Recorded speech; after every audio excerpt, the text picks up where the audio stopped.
When you consented to be interviewed, I didn't expect you to wear a disguise, Mr. Hacker. This is not a disguise. This is the uniform of my profession. And what profession might that be? I'm a headsman. A headsman? I've never heard of any profession by that name. What exactly does a headsman do?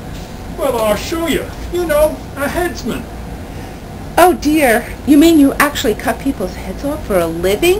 That's barbaric. Well, isn't hanging or firing squad or even electrocution barbaric?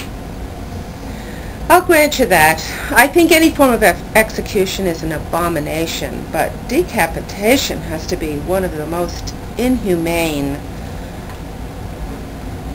Well, I suppose it is, but that's the way the law works. People who commit crimes have to be executed.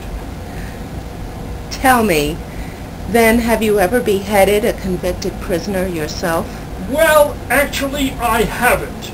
I've never been called to do that. Then why do you profess to be an official headsman when you've never actually been employed as one? Well, in a sense, I am an official headsman. It's just that we don't have capital punishment in Great Britain anymore. So it's kind of a title, you might say. Oh, I understand now. It's sort of an honorary title passed on from one generation to the next. That's right, just like a guild, the Guild of Headsmen.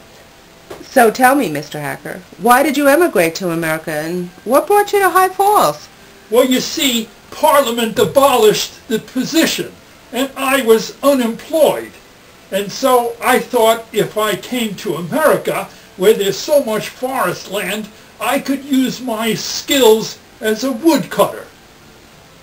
Well then, maybe you should change your professional title to woodsman and forget about thinking of yourself as a headsman. Oh, I couldn't do that, Mum. It would be turning my back on my heritage.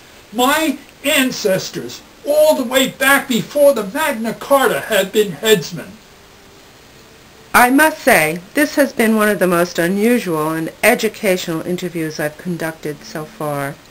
And I'm glad you've been able to use your skill in a more humane profession.